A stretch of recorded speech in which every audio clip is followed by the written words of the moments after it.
500,000. 500,000 homes. That's how much homes local economist Shamabeel Yaqub estimates that we're short of here in New Zealand. Chair, Toastmasters and fellow guests.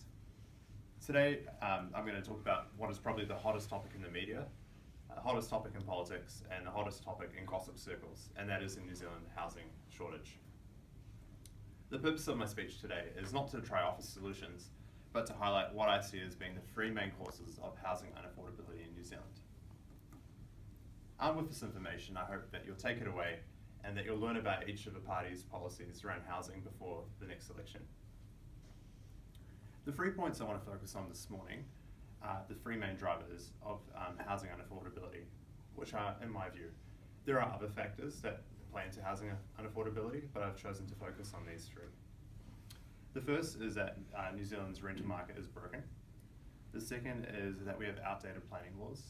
And the third is that we have unsustainable levels of immigration. And I'll cover each of these points and discuss how we got into this situation.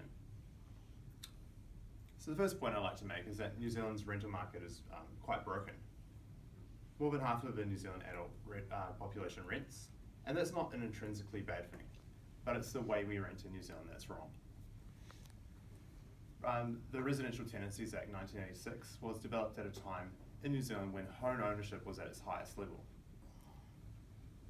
Renting was seen as more of a temporary thing, something you did at university or what you did when you got your first job so you could save up and buy a house. But nowadays, a lot of people are renting well into their 30s and 40s, you have families renting, and the way that the laws and the rental system hasn't kept up with how we've moved on as a society. So the problem with renting is that it creates an inferior kind of relationship between the landlord and tenant. The tenant typically has much lesser rights. For example, the tenant can't make minor alterations to the home. They can't have pets. It's very difficult to negotiate a fixed term lease. And also the landlord can increase the rent with no cap every 180 days, so that when you have a runaway property market, the landlord is able to put up the price of the rent every 6 months effectively, and there's no cap. The Residential Tenancies Act doesn't apply to illegal tenancies, so you hear stories in the media about people living out of garages and out of little huts, and when they've had a grievance against the landlord, they've gone to the Tenancy Tribunal, and the Tenancy Tribunal just says that we don't have jurisdiction to rule on it because it's not a legal residential tenancy. Landlords have very strong eviction powers under our current laws, so within 90 days they can evict the tenants without giving any reason, and that drops down to 42 days if the landlord sells the property or wants to move back into it. So I guess the consequences of this is very hard to secure a long-term lease, to put down roots and to become part of a community, and this is going to have flow-on effects into society. The second point I wanted to make is that New Zealand's got quite outdated planning laws, and the way we think about building houses and building the right types of houses is just completely inadequate. I think New Zealand prides itself on having this clean green image. We're quite proud of our environmental systems and the way we do urban planning, but I think we've gone a bit too far in this regard. Just last month, the government commissioned a report into the effect of land use regulation on house prices, and it was found that land use regulations account for 56% of the cost of the average property in Auckland. So this is just the cost of regulation on top of the cost of the land supply in the building. And so what are land use regulations? Well, they include stuff like zoning, so whether or not the house falls within an urban boundary or a rural boundary, and that affects what type of size of house you can have. It affects whether or not you can subdivide. It affects height restrictions, and this all comes into play. There's minimum lot sizes under most of the district plans, so typically the council will require you to basically build a 3 to 4 bedroom house. It's very difficult to build a 1 or 2 bedroom house, which is where most of the demand is nowadays.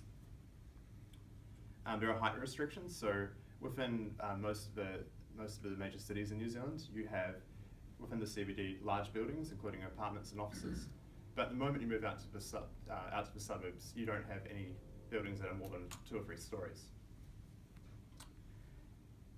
Some of the building code is quite restrictive. So for example, if a developer wants to build a apartment, there's a mandatory requirement to have a balcony, which adds $30,000 to $70,000 to the cost of each unit. And finally, subdivisions. They're very expensive because the council doesn't have a lot of money. So when the developer wants to set up a new development, they have to pay for the cost of roading, sewage, electricity up front. And that adds about $70,000 per section, which is on top of the land value and also the cost of construction.